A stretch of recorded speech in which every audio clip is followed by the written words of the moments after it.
Yeah. I know. All right, we're going to get started here. Should we like move somewhere? If so you can see the screen, stuff? yeah, that would probably help. I want you to move and be fine, but I want you to see. You're fine right now. No, it's all right. I can. Let's pray.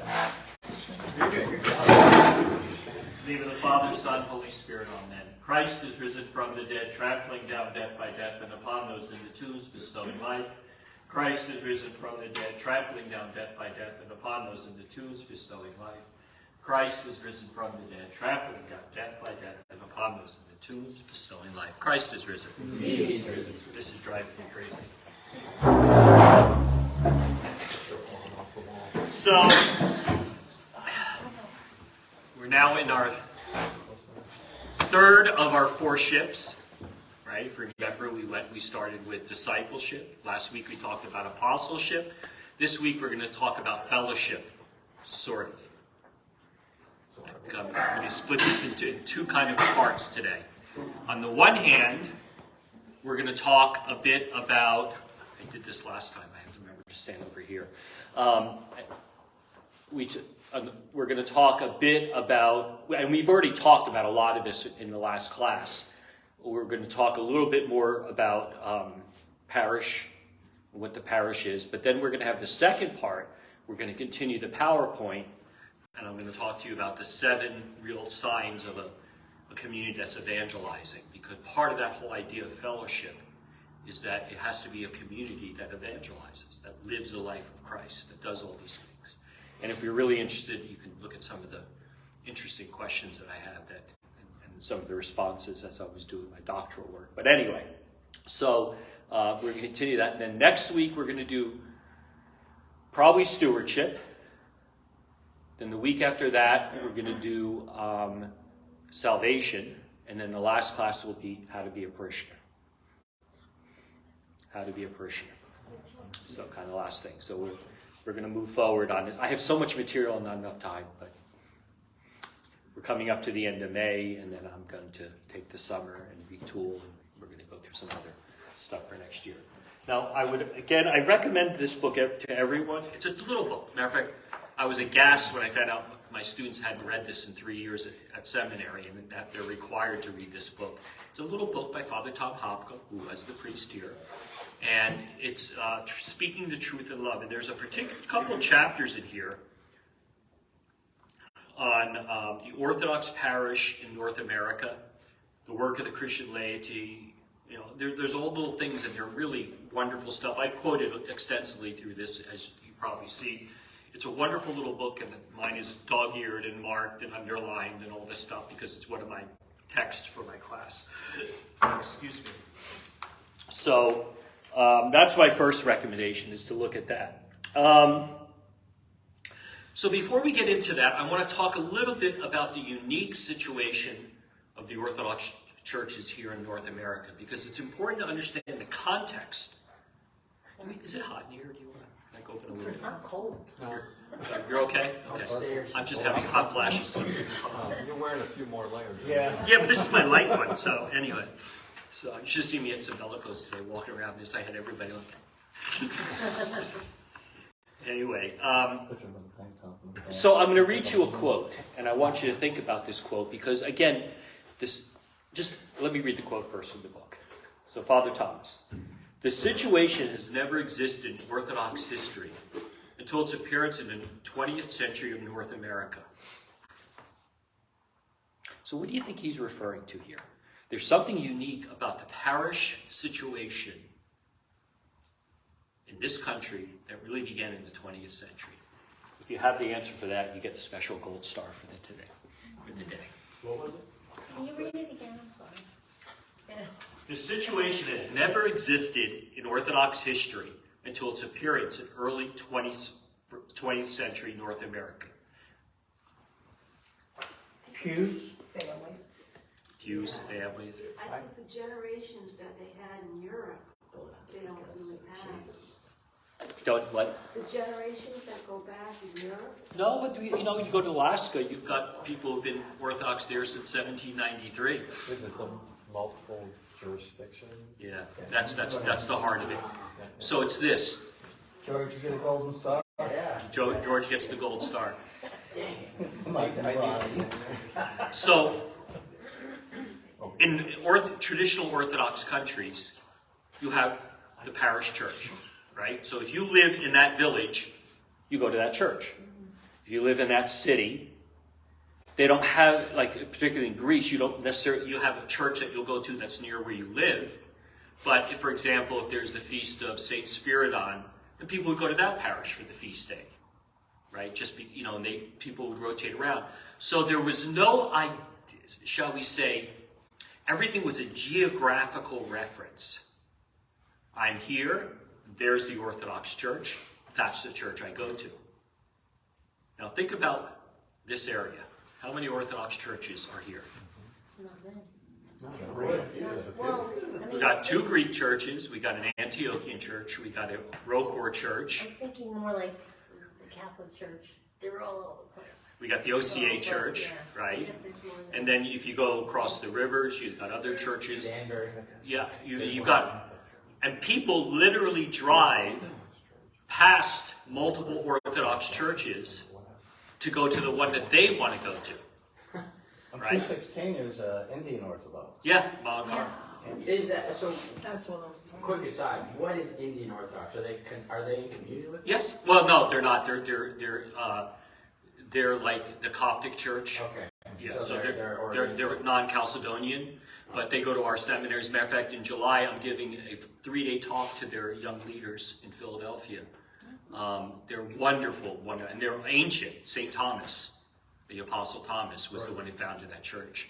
So you find most of those are on the southwestern side of India, is where there's predominantly Indian Orthodox. People don't realize it's an ancient church. And they have great food at parish events, if you like Indian food. But anyway, so the situation is that we didn't, you didn't have that geographical sort of loyalty. In fact, it's completely opposite. People go where they want to go because that's the church that they feel feeds them. And that's the anomaly that we have in North America. It's almost like we have a competition, which is not very good. But on the other hand, it does reflect so many different flavors of Orthodoxy. This parish itself was founded particularly to be the English-speaking parish in the Hudson Valley. People broke away from the Russian parish downtown to start this parish back in 1964. But it was intentionally done. So that situation complicates how we understand community, for good and for worse. For worse in the sense that we become very entrenched and divided. So, you have parishes, that really do live within their own, sort of say, parochial ghetto. And they don't have necessarily that same relationships with the other Orthodox. In some places it's wonderful, in some places it's horrible, but no one talks to anybody. On the other hand, you have this wonderful sort of intentional community that gathers together. And that intentional community, you all want to be a part of this church, of this community. And that's incredibly important because it does allow for a closer bond. When I was working at the Chancery and we would have visitors from overseas, there were 2 things that fascinated them. And they always asked bishops, priests, they always wanted to know 2 things. One was the parish council, which doesn't exist anywhere outside of America. And that's legal requirements and all that sort of stuff. In most places you have what's called, in Russian they call it starets, or a lay person who's an elder, who's usually appointed by the bishop. And he oversees the temporal stuff. And he works in conjunction with the priest. You don't have this idea of councils and votes and all that other stuff. Yeah. So is that? So you said appointed by the bishop. Do they get a salary? Or Yeah. something? Okay, so it's like a full-time. Yeah. Okay, right. On the other hand, the other thing they're fascinated is the coffee hour. The coffee hour. They call it the agape, right? They don't have it overseas. You go to church, you go home. Really? You go out to breakfast, local. It just doesn't have that exist. You don't have a church hall. Is it because there's the communities they're all part of the together same, yeah. all the time anyway. Yeah. So the idea, and so Archbishop Anastasios was so fascinated that he instituted in Albania the idea of a coffee hour. And that really has taken off. But that is something that's very alien to actually come down after church and have a meal. Yeah, I don't want to get too far off. Well, so is it because Americans are very atomized? Like, you know, we're all 30 minutes away from each other. We all work different jobs. The only time we can No, I think it's because we've adopted certain things that were just part of the American cultural sort of landscape. Eating after church or something. Yeah, coming down, eating, doing that. It's just one of those things that just developed. Like the parish council, though that was more of a legal thing. You had to have to be a nonprofit organization, a 501c3. I don't know why we're getting, see, you cut me off. You got to have a president, you got to have a secretary, you got to have a treasurer, you got to have certain accountability issues. So anyway. So what happens in the other countries? How are they treated similarly to us being a nonprofit here? I mean, or is It depends on the country. Yeah.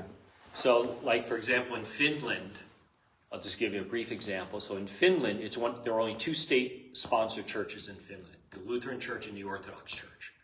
So you are actually, shall we say, an employee of the government, and you're actually in a union. The clergy are in a union, and when you don't pay money to the church, like a collection, you're taxed. You can designate where your church tax goes to. I want my tax to go to St. Gregory's or whatever. And so they take that and they send it to the church.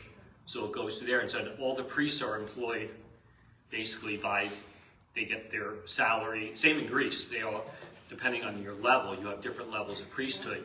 So the Greeks are all paid by the government, the Greek clergy. Yeah. So that's why people who come overseas, they're like, what do you mean I have to give money? Like, don't you just get it from the government? No. And what do you mean a priest is getting paid? Doesn't he get paid by the state? No. I mean, most people were shocked that priests even get paid. They didn't realize, well, how do you think I live? Sort of thing. So anyway, so that unique situation is important for us to understand because it has developed into something a little bit different here. So how did that happen? I don't want to go into a big history of the OCA, but it is interesting. The OCA came from the Russian metropolia, so we are under the Patriarch of Moscow until 1970. A metropolia is basically a large diocese under a particular patriarchy. So we have a metropolia here in America. The Russian Revolution complicated everything because we had to cut ties with the patriarchate because they were under Soviet control, all sorts of things. There was lawsuits that were happening where the Soviet government was trying to take over our churches because they claimed that now they were in charge of the church. It was a whole group called the Living Church. Went all the way up to the U.S. Supreme Court. So many of the OCA churches, the older ones, were part of those lawsuits. And so what had to happen is they had to separately incorporate rather than under an organization. That way the Soviet government couldn't take control of their property. And there were bitter fights about that. And so that one of the pieces of the puzzle is that parishes, out of necessity and survival, had to become parochial.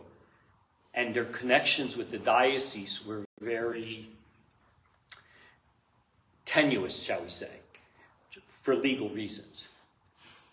Technically, a parish doesn't belong to itself. It doesn't belong to the people. It belongs to the diocese, right? The bishop is the head of the parish. He's the pastor. I'm just an appointment of the bishop. But all that became very complicated. Furthermore, you couldn't get clergy. You didn't know where the clergy were going to come. Some were being trained here, but parishes had to really scramble to find clergy. And so parish councils even became more powerful, and they started to hire and fire clergy, which is totally against canon law. But it was, again, a question of survival. And then the third thing was a very interesting one.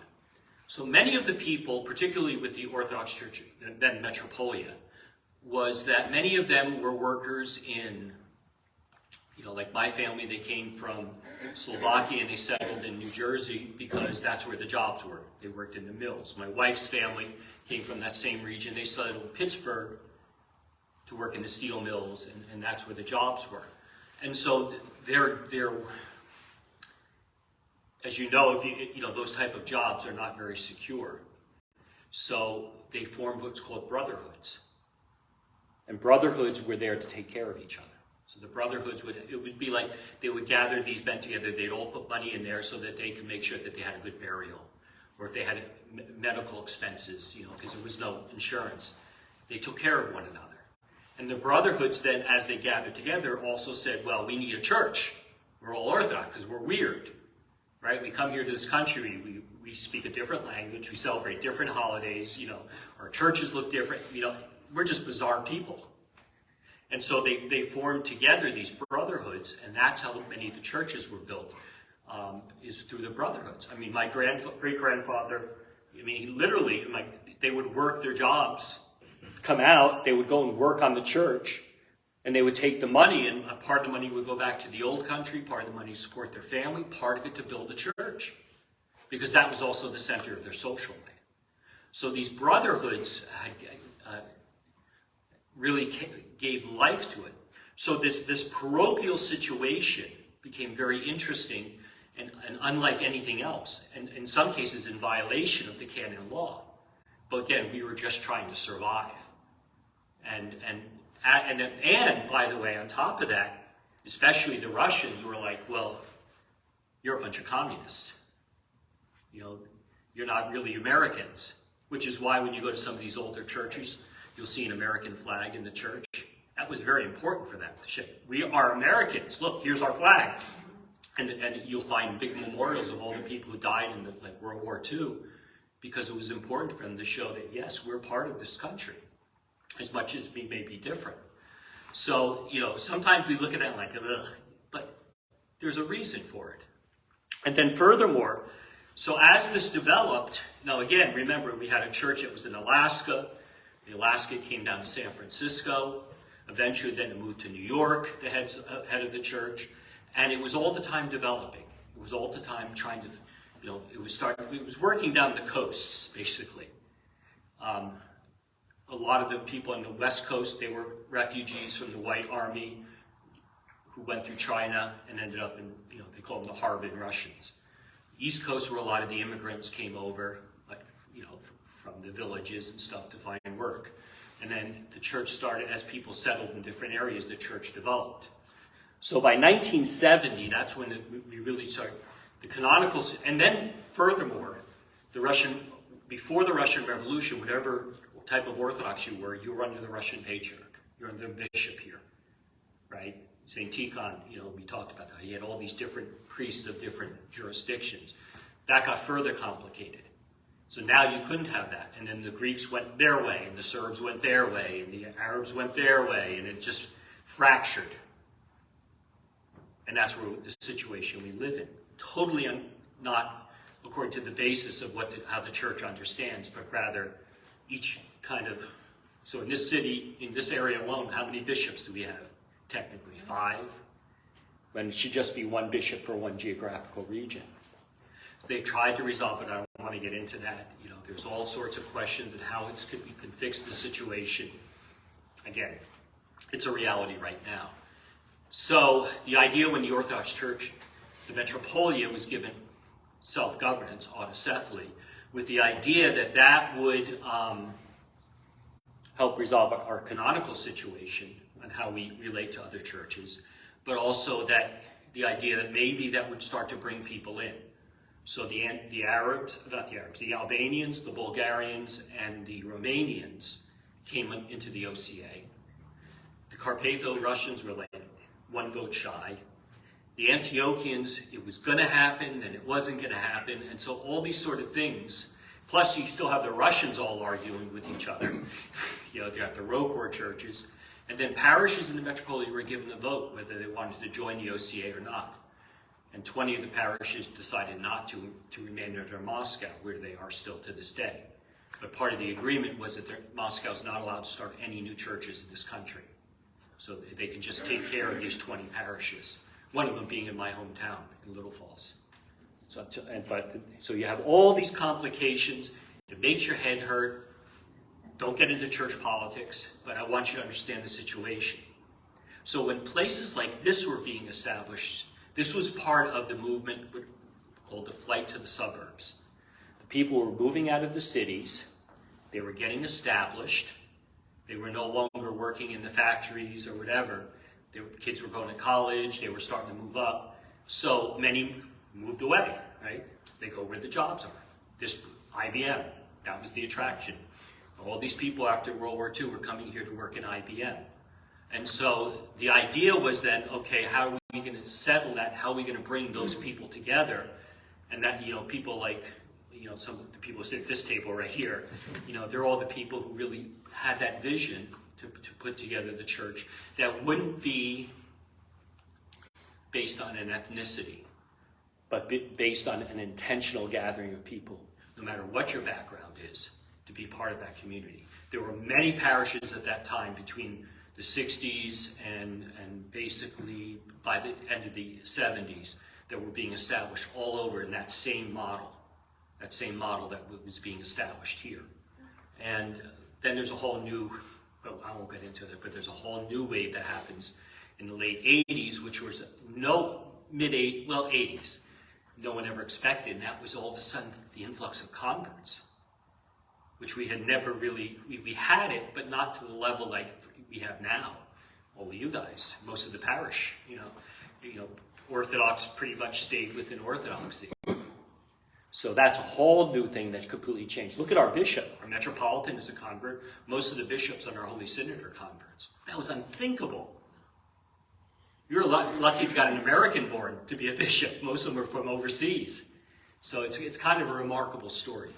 Again, I don't want to get too far into this, but it's an interesting thing to note. So then our understanding of what a parish is has a slightly different flavor, not only from Europe, but even within the shall we say, the establishment, even parishes around here. Where the Greeks were all, well, you have a bunch of Greeks, you can form the Greek parish, natural thing. Whereas we're intentionally saying, no, we're for anybody American, and it is really kind of the vision of the OCA, an American church, okay?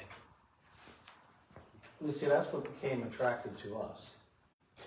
It was English, you could understand it, and that was a big attraction.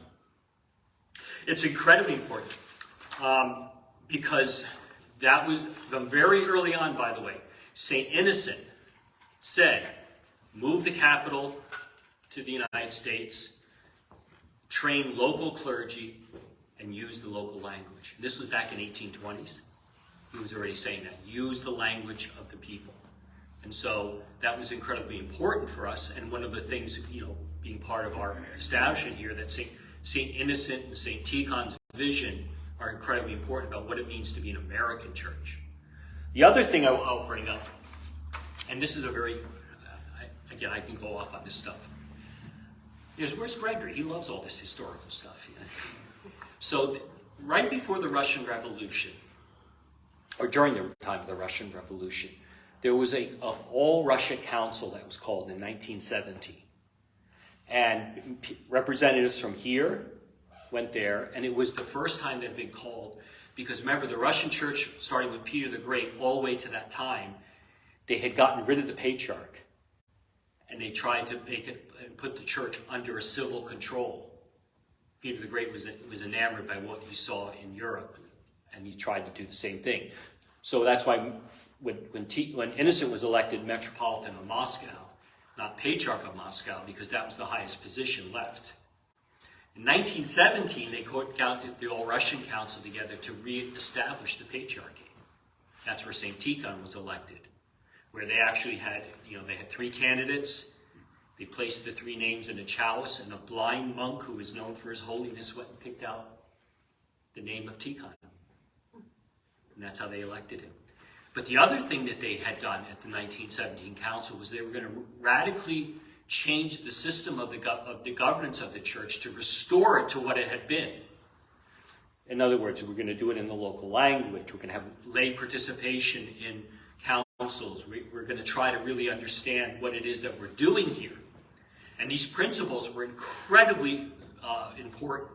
It wasn't like a Vatican II that was overturning. It was actually a restoration because of all the abuses that happened under the Russian government, to establish kind of an autocephaly for the church again, and a self-governance for the church according to the canons that we have.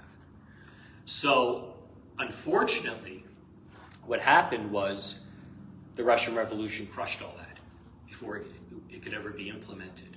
And then it was just survival. But the representatives who went there, one of them being Metropolitan Leonte, who will eventually be canonized a saint, he was a young priest then, brought those principles back here. And our statute of governance of the Orthodox Church in America is based on the 1917 Russian Council, because we were the only church that actually implemented what it was. So that's why we have parish councils and all American councils and all sorts of diocesan assemblies, which are unthinkable anywhere else. We actually get and gather and talk and have this sort of checks and balances. And it is a beautiful sort of thing that we were able to establish here. We hope, and a lot of other churches look to us. I always say we punch way above our weight.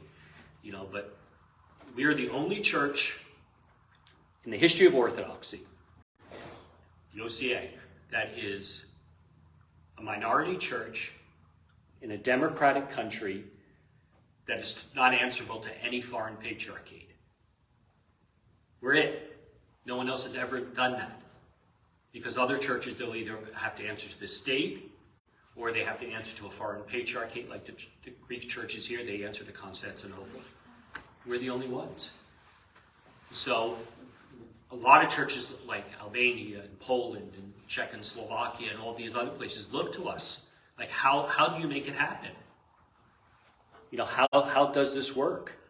And sometimes we've done very well, and sometimes we haven't done so well. But, that's part of our growth. We're young. So, again, it's a fascinating sort of thing. Let me see if there's another.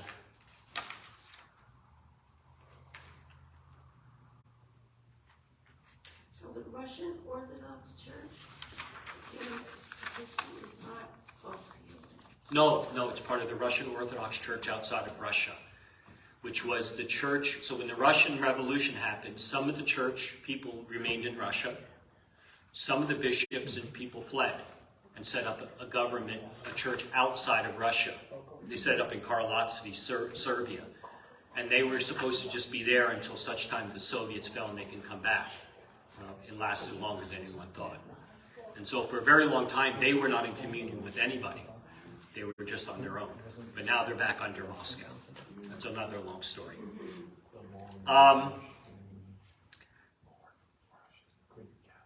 So I want to read you another quote.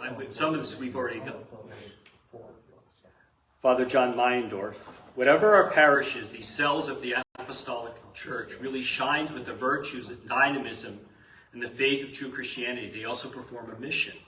That mission, because it is the mission of church and not of any individual or human agency, can take many forms, perform a variety of ministries, are all equally legitimate.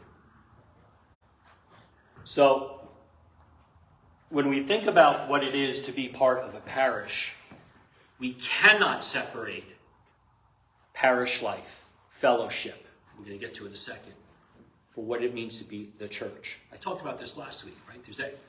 This is the one Holy Catholic and Apostolic Church in this parish. It's not just a branch of it or a little piece of it. It is the church in its fullness. The only thing I can't do is ordain. Only the bishop can do that. And we are an extension of of the diocese, which is an extension of the church as a whole.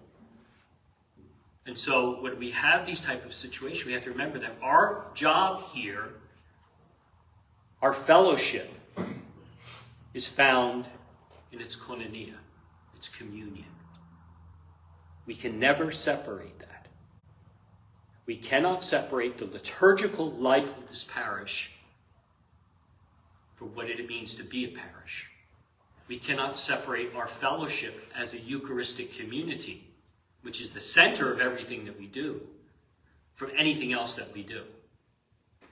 That has to be our center. That has to be what it is. So when we talk about fellowship, coffee hour is fine. It's wonderful. Going out and serving the poor, doing all the things that a parish does, are all just extensions of that fellowship which we find upstairs when we receive communion. And sometimes parishes forget that. And sometimes they become very involved in one thing, all good and honorable, but they forget what the center of the life is. It's interesting. I want to read, this is an incredible book, if you ever wanted to read, called Christianity Rediscovered. And it was written by a Catholic missionary who went to the Maasai in Africa. And he discovered how difficult it was to bring Christianity to the Maasai because of certain particular cultural issues and stuff like that. But there was a paragraph, and he found the belief that what he needed to do was just train the people and then get out of the way and let the culture establish itself within the church, which is what St. Innocent was doing back in the 1820s. But there's an interesting part in the book, and he writes, and I found this fascinating. We used to translate the word koinonia in this phrase as communion, hence our expression, Holy Communion, and our lack of wonder at any deep mystery in the phrase or thought. But the word koinonia is the same word used in the Acts of the Apostles to describe the initial response to the good news, to describe the church community itself. And the churches grew in number daily, and they continued the teaching of the apostles in the life of the koinonia, in the breaking of the bread, in the following of the way. We talked about that last week. Thus, being a Christian literally involved communion together with fellow believers with the body and blood of Christ. The body of Christ as the church receives the body of Christ as the Eucharist. Likewise, the body of Christ as the Eucharist forms the body of Christ as the church. So the Orthodox Church then is not, and a parish is not just this transmission of intellectual sort of convictions or moral values or however you want to put it, but it's also the transmission of an experience of life in communion, which exists with us, with one another, and with God. And that's the central act that we have to write. So, if we talk about fellowship, we cannot separate it from this idea of communion. I think I just pounded that about as far as I can pound it, but it's an important point to realize and something we consistently forget. I just want to see where we are. So, with that, before we go on, I want to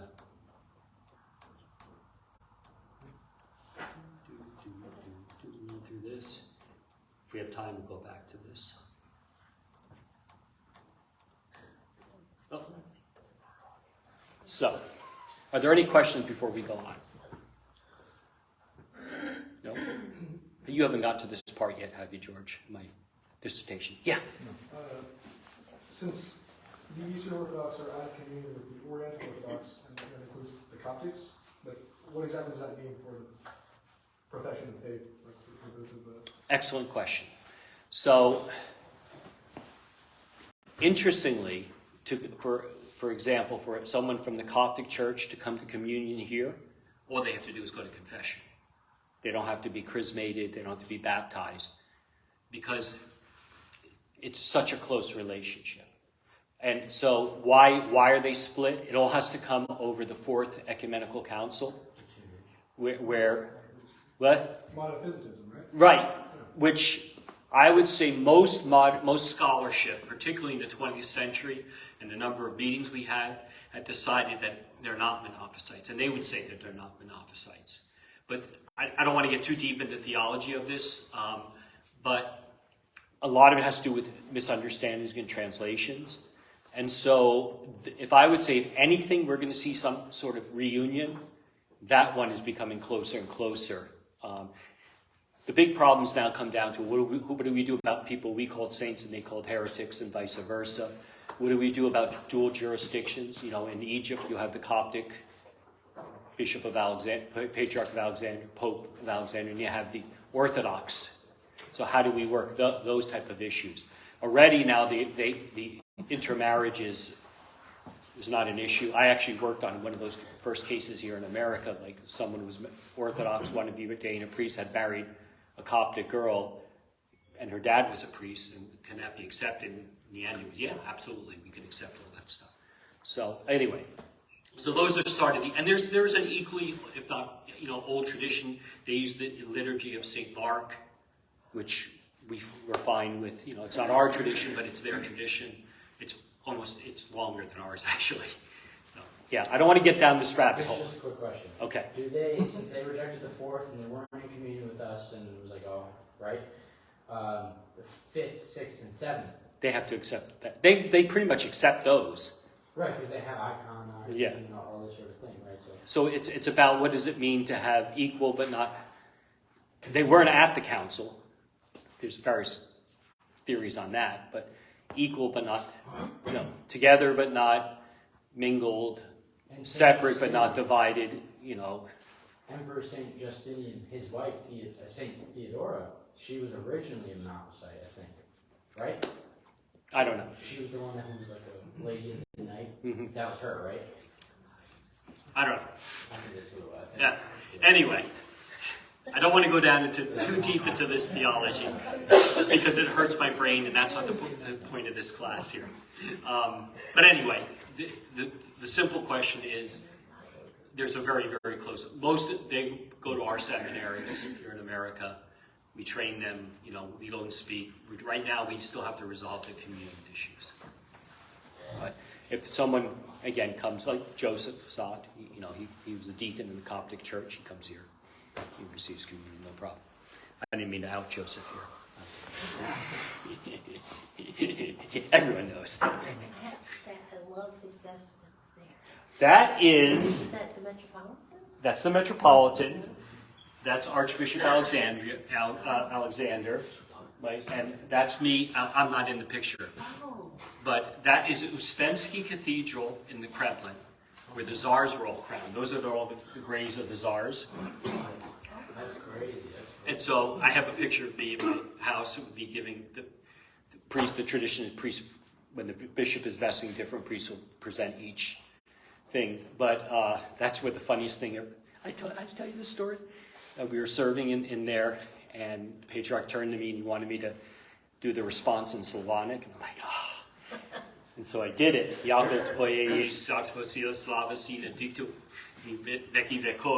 And Archbishop Alexander, who was my professor, and I've known him for years, turns to me and goes, "What the hell was that?" I go, "That's New Jersey Carpatho-Russian Slavonic." He goes, "Don't do that again." I didn't want to do it in the first place. So he always teases me about that. "How's your Slavonic?" I said, "Stop that. Anyway, so yeah, that was when I was there.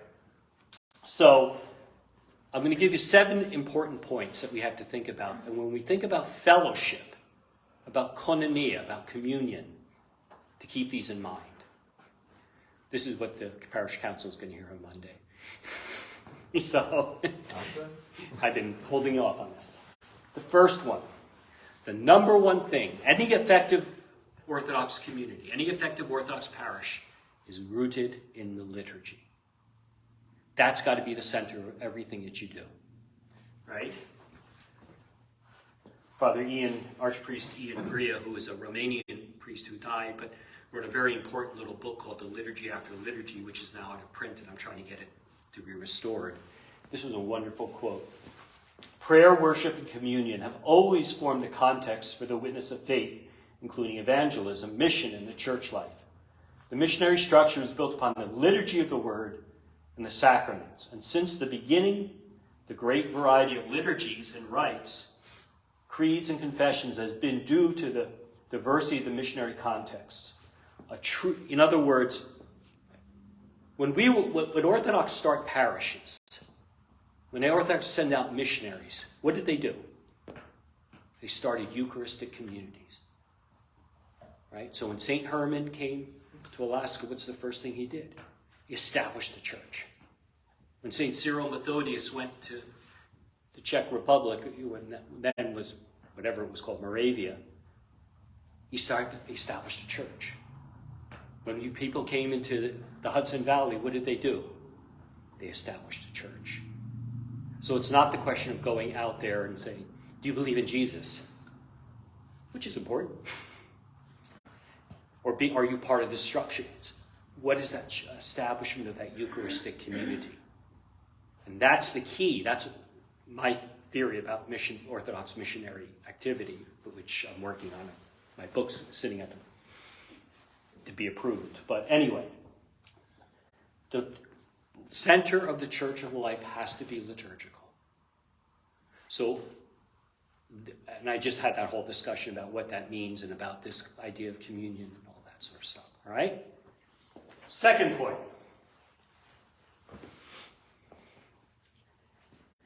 It has to be deeply relational. I need to know you, and you need to know me. And you need to know each other. And I need to know you. And you can't have a church where the priest sort of comes in, does the service, and leaves. I need to be part of this. I need to be part of you. I can't exist without you. I can't serve a liturgy by myself, right? We talked about that. I have to have at least 2 other people. I can't make it a personal thing. I need you. And likewise, you need me. Right? You can't just go up and do it yourself. So sometimes we forget that the relationship between the priest and his community and the community and his priest is incredibly important. And fellowship is part of that. So when we come down to coffee hour, right? What do you think I do with the seminarians? What's one of the instructions he has? Every Sunday you have to hit every table. And when he doesn't, I usually point him like, you only went and sat with the young men. which is normal. You want to sit with people you're comfortable with. But you have to go and people have to know. And you need to know me, right? I go to your homes. I baptize your children. I bury your dead. I do all the things that a priest is supposed to do. I commune you. I confess you. It's all part of that relationship. And that fellowship is incredibly important because you can't function without that. You can't function both ways. Oh, my wife's walking the cat. It's a long story. Walking the cat, don't ask. Is it actually on a leash? No. Oh, okay, all right. We read that last week. For most saints who are missionaries, but most who are hierarchs, the reading is from John 10. To remember them. I am the good shepherd, and I know my sheep, and am known by my own. Right? From Christ. I need to know your names. When you come to communion, what do I do? Oh, who are you? Sometimes I forget, please. I forgot my mother's name, literally, at communion. Well, how many times you call her by, you call her mom. Mom, yeah. But, you're the servant of God, George, is given the pressure, you know that. And you have to learn all that. If their first name is not their baptism name, that would be confusing. Well, what did I tell when I first came here? What did I say to the parish? I don't know all your names. Just keep saying to me over and over and over again, and eventually I will get it in my brain. And now I pretty much, every now and then, Yeah, we look at each other and go, or especially some people you don't see very often, so they come and you're like, I know, and then you just learn. It's just part of that grace of being a priest. Yeah. Father Alexander knew my name, and I was like, wow, I don't have to tell him. It was great. You do. After communing people, you just learn. So anyway, we have to have that deep relationship to exist as a community. And by the way, that also doesn't just extend to us. It also extends to our bishop. Right? And our bishop comes. He's required to visit his parish, every parish in his diocese, once a year by canon law. Now, sometimes it's very far-flung and you can't do it, but they try to keep it. Archbishop Michael well exceeds that, I can tell you that. But when we have him here, it's that fullness of the church. As St. Cyprian of Carthage said, where the bishop is, so also is the church. And so when he comes, it's an important symbol of our connection to not just living in our own little bubble, but that we are part of something greater. And as Archbishop Benjamin used to say, the people should be happy when the bishop comes and sad when he leaves, not the other way around. So, we should be happy when our bishop comes and sad when he leaves, because again, it's part of that fullness. Speaking of symbols, the symbol on that little round carpet that they put down. The eagle rug, yeah, How come we don't have that in our church, or is it just for him? just for him. Okay. Just the bishop stands on that. And it's also to help him know what direction. Well, shh. Listen, you know many Something practical. It's, if you notice, it's an eagle. We talked about that in one of the classes, the eagle over a city, because he's the bishop of a city. But you'll go to certain Greek churches, they'll actually have the mosaic in the floor permanently there, which is fine. We could, but we don't have a, like when in Vegas, I had a bishop living there. He was always there, so we kind of had a permanent rug out there, as well as the staff. The staff is Jezzel, and then a mitre on the altar. That's how you know the bishop's there. So that's when Archbishop Benjamin lived over in the retreat center for a couple of years. So I always had a bishop there. But he was fun. So we have to have that. Let's go to the next one. The witness of the parish. This is my all-time favorite quote of any quotes that I've ever had. The missionaries, and I'll tell you about Father Cosmos. The beginning is significant, however, it is not the sum of the matter. The outset might be blessed, becomes blessed at the end. What is important, that the giving be true and total, without holding back, with the disposition of self-sacrifice and self-denial, with the aim of leaving our bones among the people. Father Cosmos was a Greek priest who was a missionary in Africa, in Zaire, and died in a tragic car accident not long after he wrote that. And guess where he's buried? With his people in Zaire. So what we need to do as a fellowship, as a communion, as a koinonia, is we have to be a witness. That this is an authentic Christian community. That we actually believe and live like what we say. That Father Eric is not up there preaching the gospel and then going hanging out at the strip bars. That little bar in the corner. What? That little bar in the corner. Yeah, Okay. what I thought was that one up there. During when I first moved here, and I thought, oh, it's a comedy club. It was called Giggles or something. Smile. I thought it was a comedy club. Oh, maybe I'll go there. Smile. And so I thought, oh, maybe I should. So I pulled up there. And a bored Friday night. Maybe I'll go to hear some jokes or whatever. And I walked up. And this is not the place that I need to be. This is not a comedy club. So found that out. But tell me, smiles? Would you think? Well, that would have been funny, a priest going into a strip joint. Yeah, well, That's a good joke. wouldn't be the first time. Anyway, you have to live as a Christian faith. And why people want to be part of this community is because we are living as Christians. It's why you guys became Orthodox, right? You found Christ here. You found the witness of this community. And if we're not doing that on our everyday life, seen and unseen, then we're not really a communion, are we? When we're all bickering with each other, and fighting with each other, and arguing over everyone's going to argue. Always going to. If everyone is, as I said in the council, if everyone is always voting yes to me and following everything I say, I get worried. I want some pushback, right? Because you got to have. I don't want a cult. Yes, Father. Don't drink the Kool-Aid. Don't drink the Kool-Aid. But it's important for us to understand that fellowship involves that idea of being a witness. And so when we have people from around the neighborhood who just stop by, like we're going to have probably on Sunday, people are going to come because of the icon being here. We're going to have people here who've never seen an Orthodox church, never set foot in an Orthodox church. So how we act and how we behave and how we pray and all the things is an incredible witness to who we are. Not with any ulterior motive, like they're going to suddenly become Orthodox, but that's how we're authentically who we are. God will take care of all that stuff. All right? But you have to be part of it, right? You got to leave your bones in the community. Number 4. The This was an interesting. They love Christ, they love the scriptures, they love the congregation, love to proclaim the good news, and seek to connect it with every aspect of the parish.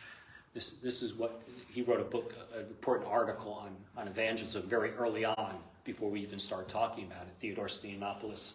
And incredibly important that we actually love our community. That we love where we are placed, because God put us here on purpose. I just had my final meeting with the fire station here, New Hackensack. I'm their new chaplain for them. And they asked me to be their chaplain because someone had met me and said, because their other chaplain retired. And they said, how about Father Eric over at the Orthodox Church? So, What does the chaplain do? I go to their monthly meetings. I pray. I go on sites of accidents. If there's a major thing, they'll need the chaplain there to help It's work. pretty heavy because it's usually someone Catholic, I think. Isn't it? He was the last one was a Protestant. Oh, was it? Yeah, but it's I'll have the scanner, so I'll know if there's an emergency. And Blue light too? well, No? so. One day. But it's an important part of being, if there's something, a major fire, they need someone to be there to help the families and to talk to them and all that stuff. Wow. That's part of being the community. I'm also the chaplain for the Fraternal Order of Police. So I got the police and the fire department. That's nice. So I go to their monthly meetings. I talk to them. If they're having issues, some of the cops come to me and we'll talk. Don't spread yourself too thin. You were ours first. I know. All right. I know. I sound like my wife. But I was honored to be asked for both of those positions. Plus, I get a badge, which gets me out of tickets. But. I knew that's why you won. What? Just throw yourself out. No. But it's some of the cops, they go through some tough times, and they just need someone to talk to. And so same with the fire people, the firemen. So it's actually kind of a have you ever been in that New Hackensack fire department? It's pretty impressive in there. That's the real One right at the road. We should Yeah. have a tour. What? Statue. We should have a tour. Yeah. volunteer firemen. So anyway, so that's part of being part of the community. I always tell parishes, like when you bank, you use your local banks. You be part, because that's the whole point of the local bank, is to be the community bank. When you patronize locally if you can. You do the stuff so people know who you are. I remember this church is Wheaton. This is the church in Wheaton, Illinois. My dear friend, Father John Matusiak, started that church about the same time this church was started. Right across from Wheaton College and the Billy Graham Center. And I was walking in Wheaton with him, and we were just in Illinois, outside of Chicago. And we were just in regular clothes. And I was, everyone knew Father John. Hey, Father John. Hey, how you doing? Hey, we go to a restaurant. Everyone knew him because he was just part of that community. He just was known. And if you live in an area over time, you know that. I mean, I always get that. I'll go shopping in Hannaford's and someone will say, hey, Father Eric, see people that you just get to know. Even when I had my dog and I walked my dog up and down the street, I got to know all the neighbors and they all got to know my dog, and it's a beautiful thing. So we have to be part of that. So we have to always be there. And by the way, if someone's in need, and we help them, whether they're members of this parish community or not. If we have that need brought before us, we do what we can to help them. Part of that communion.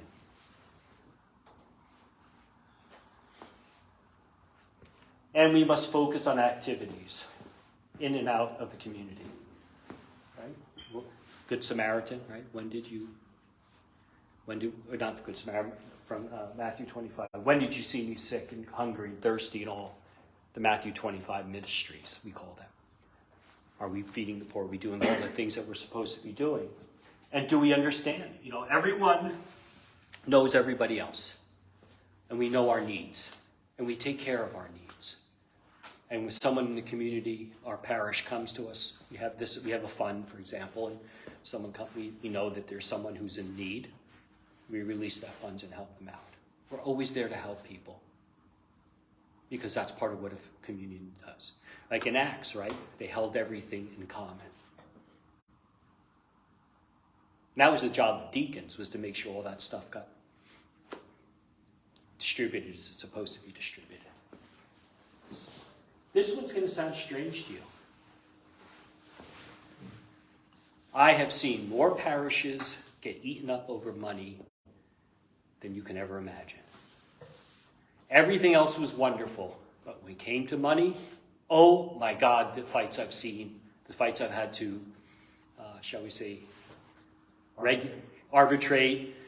I saw one parish, I think I told you this, right? Got the dream gift, $1 million, no strings attached. Person wanted a parish in that particular place, $1 million. The parish fought so much and then eventually closed down. Oh my God. About what to do with the money? They made bad financial decisions with it, and it was just horrid, That's terrible. right? Wait. They got a parish, an established parish? No, it was a mission. It was a mission. Ah, that's terrible. Yeah. So they should have been. They weren't ready for success. Let's put it that way. But I've seen more money could destroy a parish quicker than a bad priest. And again, just think some of the conversations that, if you've ever experienced in parish council meetings or stuff, and it can become like missing the whole point of what money is about and what's supposed to be. And so that's why it's very important when we use the money. When people give us money, they're putting a trust in us that we're going to use it properly, respectfully, and godly. And when we don't, shame on us for doing that. So I put all that up there. You know, you want to see what's monthly? I put that statements up there. Everyone can look at it. You know, we put it in the email, in the bi-monthly newsletter. We try to keep everyone informed. You know, here it is. And are we using it responsibly? If you don't think so, you got to tell us.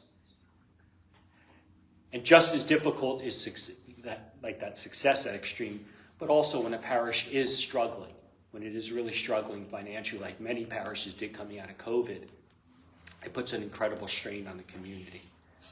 But if you have a healthy relationship with money, George has been talking about this. We went to a parish council conference on this. We'll talk about it a little bit next week, stewardship, but we have a good and proper understanding. It's not about the money. It's about our spiritual relationship with God and one another. That's the key. Because when we think just money, we're missing the point of what money is supposed to be used for. The glory of God. Right? So anyway.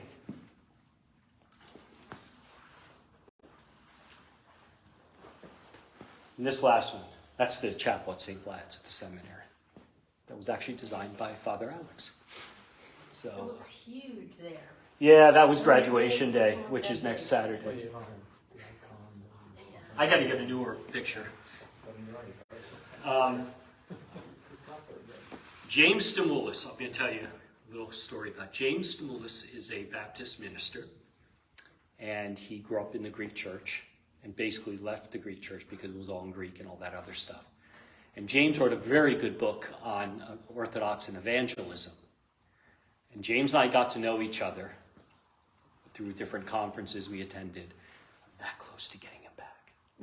Because if you were my priest, I would never have left. I said, James, you already know. Just stop with the playing games. But this was his point, and I think it's a valid point and a valid criticism. The theologians write beautifully of the witness of the liturgy and the missionary structures of the congregation. But if this is the case, why, especially in the diaspora, that's what they call us, we're not in the diaspora, that's a whole other discussion, are some of the church's centers of social activity that exclude outsiders? Can Orthodox break out of its cultural mentality so there can be witnesses? We have to. We have done, I think, an excellent job in this parish of breaking out of that. Yeah, there's a Russian flavor, that's our background, you know, the OCA. I wear Russian-style vestments, we use Russian-style music, but it's not really, we try to mix everything we can in. But when we become a cultural center rather than a liturgical center, then we missed our mission. And we've got to break out of that. And there are many places that need to do that.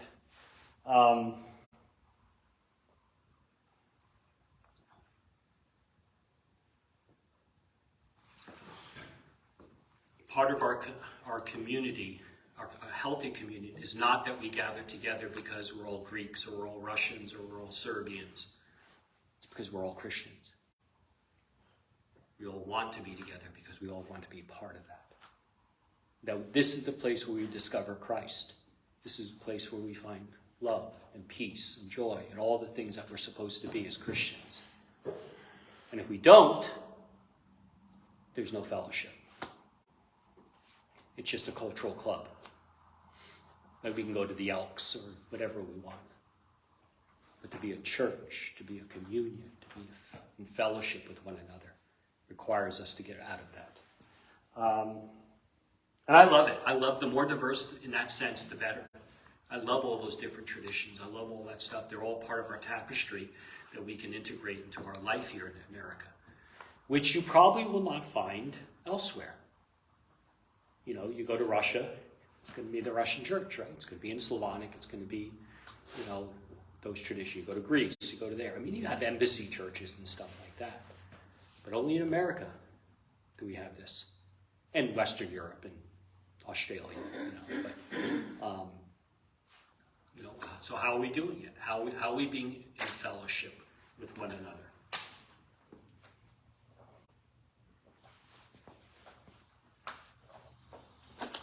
So this is the church in Parma, outside of Cleveland. It looks bigger on the picture than it is. So that is the election of Metropolitan Tikhon when he was elected. So I always love this because this to me was like such a symbol of the church. So you have Christ, and then you have the clergy and the laity, and you got the bishops up there. Can't see it, but right there at the podium is me. I'm giving instructions on the vote. Not that that's an image of the church and I'm at the podium, but someone sent that picture to me, like, here you are speaking. But I love the symbolism. You know, the Pentecost icon and all that. That's what it pews? Yes. Okay. Where is this? Parma, Ohio. Outside of Cleveland. My friend, Father Garclux, was the priest there until he I retired. would love to see what it looks like. It's an interesting church. It really is. From the inside, it's super. Yeah. I don't even know the word. So is that Geometrical. just an election of or is that an all-American council? It's called an All-American Council, but it's a special council with only one purpose: to elect a metropolitan. What's the name of the church? Is it Holy Trinity? I'll just do Orthodox. Well, look for Parma. Orthodox Church. There's a gazillion. You drive up the street in Parma, you have about 12 Orthodox churches on that street. Holy Trinity is the first one. Yeah. You got a Serbian church, a Ukrainian church, you got a Russian church, you got the OCA church, you got the Greek church, you got the Uniate church. You have everybody up that street. I always crack up when I drove up because it's like, go to the Orthodox church. Well, which one? They're all on this. Like, they're all right here. That's crazy looking. Yeah, that's it. Anyway,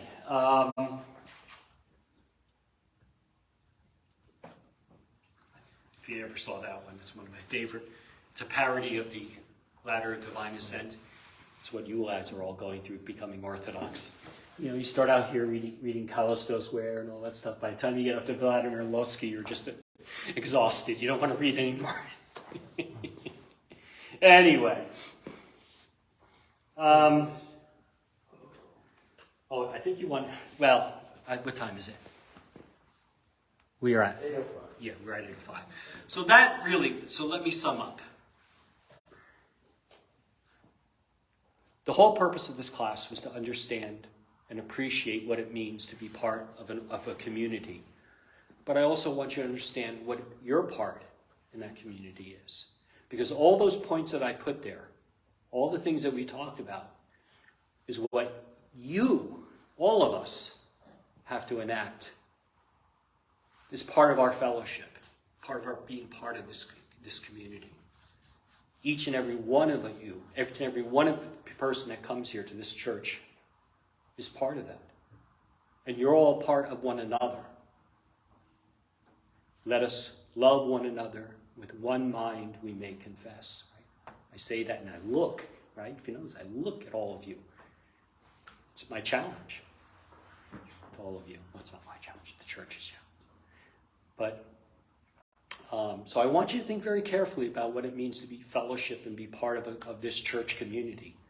And what it means to live. Because again, what's the center of everything that we do? The liturgy. The liturgy is the center of what we do. And everything has to flow out of that. Mary Lynn. I just wanted to say that when I came here, I was not Orthodox, but my family was, our children were. But I felt a part of this community. I felt welcomed. I didn't feel like, oh, she's not Orthodox. Or no, you just felt like you belonged here, and it was okay that I wasn't Orthodox yet. And then one day I was like, oh, this is it. And he's like, what? Like, he couldn't believe it because we never talked about it. So it's just that the love that you feel here. You weren't here last week when I said that important quote that Paul said. I planted, Apollos watered, but God gives the growth. So whoever it was in the past who planted this church, and now my job is to water, but it's God ultimately that brings the growth, and we have to recognize that. It's not our efforts, it's God, but we have to be responsible. We have to be watering. We have to constantly do those sort of things. And again, one of the things that is wonderful is that we are a welcoming community in that sense. Like, no one's going to look at you strange if you walk in, except if you're like 80, we all... Who the heck is that now? You walk in and it's accepting, whereas other churches, like the whole church would stop and we would turn and look like, oh my God, we have a visitor. What the heck are you doing here? No, it's just part of that. And it's part of that, that when those who over here, came for the first time, it was pretty scary for you. Because we're weird, right? Where you don't know what to expect, and the priest is doing weird things up there, and, but of course we can't be overly friendly. Oh my God, we have some new in here. And you're like, oh, just give me time. Let me figure out the lay of the land. It was a weird experience. What? My first time, I was not including the Russian one, where the Russian lady was translating the entire service for me, but my first OCA, that was really beautiful.